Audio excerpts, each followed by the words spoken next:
স্নান করে আমরা বেরিয়ে পড়লাম পায়ে হেঁটে বেনারসকে চিনতে। ব্রেকফাস্ট করতে কোথায় যাচ্ছি আমরা? মধুর জলপান যতদূর সম্ভব সামনেই। বেনারসের যে কটি বিখ্যাত খাবার তার মধ্যে একটি সুন্দর কচুরি। গোদরিয়া চক থেকে বাবা বিশ্বনাথ মন্দিরের রাস্তায় 2 মিনিট হাঁটলেই বাঁ দিকের গলিতে পাবেন মধুর জলপান দোকানটি। আমরা এসে গেছি, আমরা মধুর জলপান এই দোকানটাই বলছিলাম, এখানে খাবো কচুরি। এটা পুরনো দোকান আর এখন এটা করেছে। এখানে তোমরা যখনই আসবে গরম গরম খাবারই পাবে, কারণ ওরা সঙ্গে সঙ্গেই কচুরি ভেজে দেয়। আর এই কচুরিগুলো সব আটা দিয়ে তৈরি। এখানে গরম গরম কচুরি মানে এলেই ভেজে দিচ্ছে, কিন্তু এই 4টে কচুরি মানে ওর দুটো আমার দুটো মিলিয়ে দাম হচ্ছে 100 টাকা। কচুরি সহ এখানকার অন্যান্য খাবারের দামও আমি দেখিয়ে দিই। এবার আমরা যাচ্ছি লক্ষ্মী চাইওয়ালে। বাবা বিশ্বনাথ মন্দিরের 4 নম্বর গেট পেরিয়ে থানা চক থেকে 1 মিনিট হেঁটে বাঁ দিকের গলিতেই আপনারা পাবেন কাশীর বিখ্যাত লক্ষ্মী চাইওয়ালে। এই গৌরী শঙ্কর কচুরিওয়ালের ভিতর দিয়ে যেতে হবে।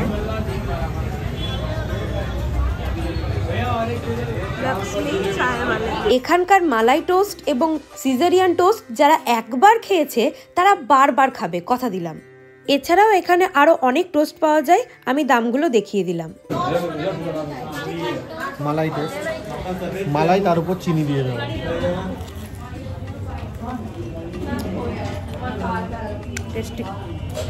আর এরপর খাবো সিজারিয়ান টোস্ট।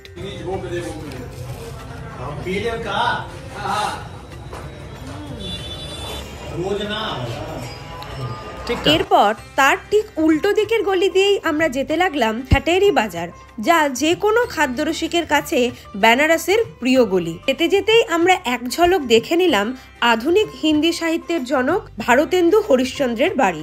তারপরেই আমরা এসে পড়লাম বেনারসের আরেকটি বিখ্যাত দোকান শ্রীজি সুইটস অ্যান্ড মিল্ক। শীত ছাড়া পাওয়া যায় না, এটা খুবই স্পেশাল। রাস্তাঘাটে অলিগলি সব জায়গায় পাওয়া যায়, কিন্তু আমরা শ্রীজি সুইটস অ্যান্ড মিল্ক। আমরা খাবো মালাই দিও। উপরে একটা ফেনা, তার কিছু ড্রাই ফ্রুট দেওয়া। অনেক দিন কেমন দিচ্ছি, মুখে দিলেই বলে যাচ্ছে। মানে একবার মালাইটা খাওয়া হয়ে যাওয়ার পরে তারপর আবার নিয়ে আসতে হবে দুধটা। শীতকালে বেনারস এলে শ্রীজির মালাইও ভুলেও মিস করো না, তাহলে কিন্তু পুরো বেনারস ভ্রমণটাই বৃথা হয়ে যেতে পারে। কিছুক্ষণ খাওয়া দাওয়া পর্বে ইতি টেনে এবার আমরা গেলাম গোপাল মন্দিরে। আমরা ঢুকছি গোপাল মন্দির, বেনারসের বিখ্যাত গোপাল মন্দির। এই জায়গাগুলো মিস করে যাবে, কিন্তু আমি বলবো এই ছোটখাটো জায়গাগুলো যেতে যেতে কিন্তু এক্সপ্লোর করে নাও। শ্রীজি সুইটস ও একটু এগিয়ে সামনেই, তারপরে ডান সাইডে পড়ছে গোপাল মন্দির। মন্দিরের ভিতরে ভিডিও করার ছবি তোলা নিষেধ, তাই তোমাদের কিছু দেখাতে পারলাম না। এরপর আমরা বেনারসের অলিগলির রসাস্বাদন করতে করতে পৌঁছে গেলাম বেনারসের খুবই অপরিচিত একটি জায়গা, কাশীধাম মিউজিয়াম। কাশীধামের মিউজিয়াম এটা নতুন করেছে, এন্ট্রি ফি 25 টাকা করে। এখানে জুতো খুলে তারপর যাও। এটি এতটাই অচেনা যে ওখানকার স্থানীয় বাসিন্দাদের কাছেই নাকি এটি অপরিচিত। চারিদিকেই এরকম একটা করে স্ক্যানার বসানো আছে, যেখানে স্ক্যান করে সেটার ঘটনাটা, সেটার বৃত্তান্ত শোনা যাবে। তোমরা যেতে চাইলে গুগল ম্যাপের সাহায্য নিতে পারো, আমরা তাই নিয়েছিলাম। কাশীকে এক ছাদের তলায় চিনতে গেলে, তার ইতিহাসকে জানতে গেলে তোমাদের আসতেই হবে এখানে। কাশীধাম হচ্ছে ব্রহ্মঘাটের নিকটে, তোমরা চাইলে ব্রহ্মঘাট হয়েও আসতে পারো।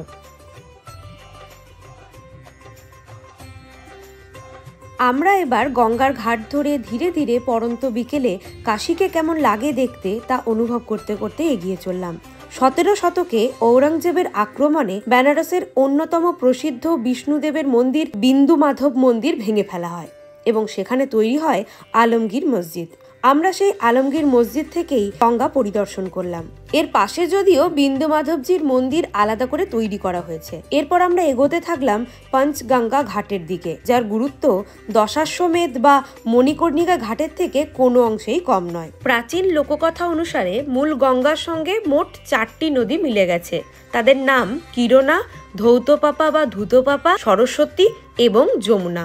এর ইতিহাস বহু প্রসিদ্ধ, সে বিষয়ে পরে আলোচনা করা যাবে। মণিকর্ণিকা ঘাটে পৌঁছানোর ঠিক আগেই তোমরা পাবে রত্নেশ্বর মহাদেব মন্দির বা কাশী কারভাট মন্দির। ইতালির পিসা টাওয়ার যেখানে 4 ডিগ্রি পর্যন্ত হেলে আছে, সেখানে এই মন্দিরটি প্রায় 9 ডিগ্রি পর্যন্ত হেলে আছে। এরপর আমরা দেখলাম মণিকর্ণিকা ঘাটের পাশেই চক্র পুষ্করিণী বা বিষ্ণু চক্র তীর্থ।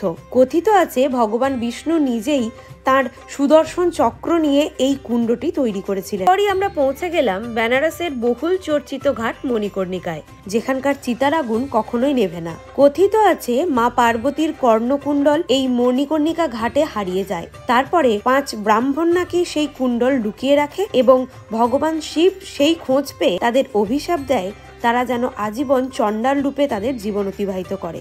তাদেরই বংশধর আজও এখানকার চিতা জ্বালানোর কাজ করে চলেছে। নানা শাস্ত্র মতে মণিকর্ণিকা তীর্থে স্বয়ং মহাদেব মৃতদেহের কানে মৃত্যুর পর তারক ব্রহ্ম নামদান করেন, তাই তাঁরা নির্বাণ লাভ করে এবং তাদের পুনরায় জন্মগ্রহণ করতে হয়। এটা হলো কাশী বিশ্বনাথ করিডোর।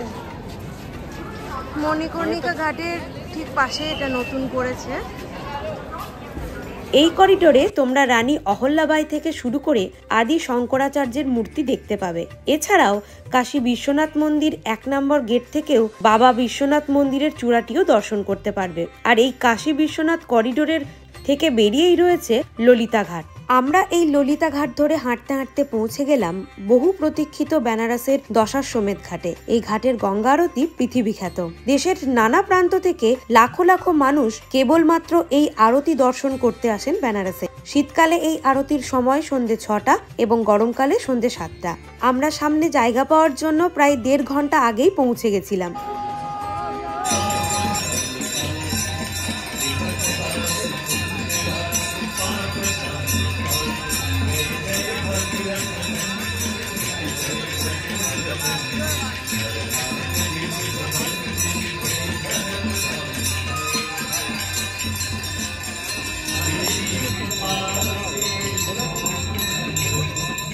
পবিত্র গঙ্গার আরতি দর্শনের পরে আমরা চলে গেলাম কাশীর বিখ্যাত কাশী চাট ভান্ডারে বিভিন্ন উপাদেয় চাটের স্বাদ গ্রহণ করতে। প্রায় আধ ঘন্টা লাইন দেওয়ার পরে আমরা হাতে পেলাম টমাটার চাট, দহি ভাল্লা, পাপড়ি চাট এবং গোলাপ জামুন। অনেকক্ষণ পর পাওয়া গেছে দাঁড়িয়ে দাঁড়িয়ে।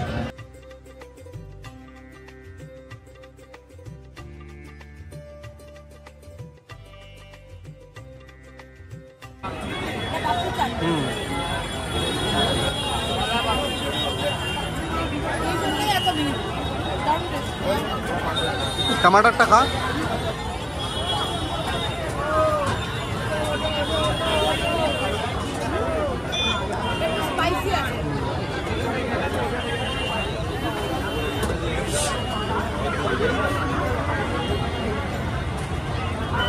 আজকের মতো এভাবেই শেষ হলো আমাদের প্রথম দিন।